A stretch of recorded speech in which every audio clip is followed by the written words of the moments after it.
Hello दोस्तों, कैसे हैं आप सब। आज मैं आपके लिए एक कहानी लेके आई हूँ। आपस में प्यार है तभी तो परिवार है। अगर फ्रेंड्स आपको वीडियो पसंद आए तो वीडियो को लाइक और चैनल को सब्सक्राइब करना ना भूलिएगा। एक गांव में एक सुखी परिवार रहता था। उस परिवार में 3 भाई और एक बहन थी। उनके माँ बाप उन चारों से बेहद प्यार करते थे, मगर बीच वाले बेटे से थोड़ा परेशान थे। बड़ा बेटा भी पढ़ लिख कर डॉक्टर बन गया था और छोटा बेटा भी पढ़ लिख कर इंजीनियर बन गया था, मगर बीच वाला बेटा बिल्कुल गंवार और आवारा किस्म का था। और कुछ समय बाद ही उनके दोनों बेटे ने शादी कर ली, जो कि डॉक्टर और इंजीनियर थे। और महीने के बाद ही उनकी बेटी का भी एक अच्छे घराने में विवाह हो गया, मगर बीच वाला बेटा अभी भी कुंवारा ही था। वह अनपढ़ था और कहीं पर मजदूरी का छोटा सा काम करता था। उसको शादी के लिए कोई भी लड़की नहीं मिल रही थी। उसके माँ बाप उससे बहुत परेशान हो चुके थे।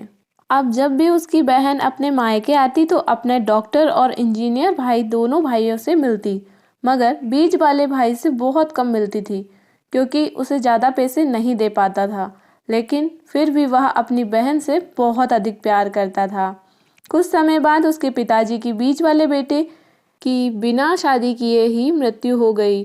तो उसकी माँ ने सोचा कहीं बंटवारे की बात किसी के मुंह से ना निकले, उसके पहले उसने अपने ही गांव में एक सीधी सादी लड़की से मंझले बेटे की शादी करवा दी। शादी होते ही ना जाने क्या हुआ, अनपढ़ बेटा मन लगाकर काम करने लगा और पहले से कहीं ज़्यादा मेहनत भी करने लगा। अब कोई भी उसका पुराना दोस्त उसको मटर गश्ती के लिए बुलाने आता तो वह मना कर देता।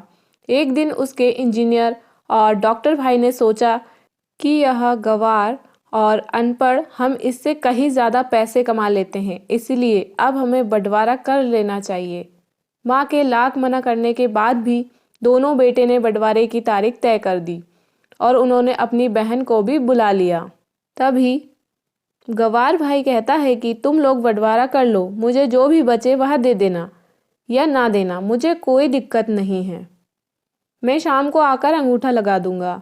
तभी उसकी बहन कहती है, अरे बेवकूफ़, तू तो बेवकूफ़ ही रहेगा, ज़मीन का हिस्सा तो आमने सामने बैठकर होता है।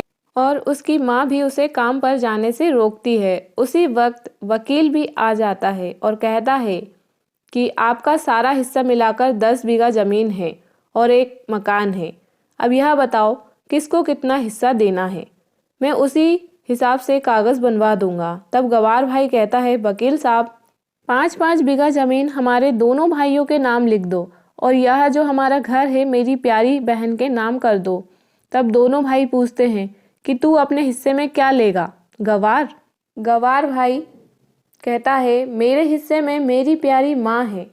वह अपनी पत्नी की तरफ मुस्कुराते हुए कहता है, क्यों, क्या गलत कहा मैंने। तो उस गंवार और अनपढ़ की पत्नी अपनी माँ से लिपट कर कहती है, माँ से बड़ी वसीयत क्या होगी मेरे लिए।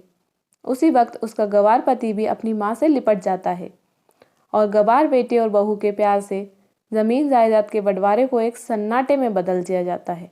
तभी बहन अपने गंवार भाई के गले लगकर लिपट कर रोने लगती है और कहती है, मुझे माफ़ कर दो भैया, मैं आपका सम्मान नहीं दे सकी। तभी उसका भाई कहता है, मेरी प्यारी बहन, इस घर में जितना अधिकार हमारा है उतना ही तुम्हारा भी है। और रही बात बंटवारे की, तो बंटवारा नहीं करने से जीवन खत्म तो नहीं हो जाएगा। क्यों कहते हैं हम बंटवारा?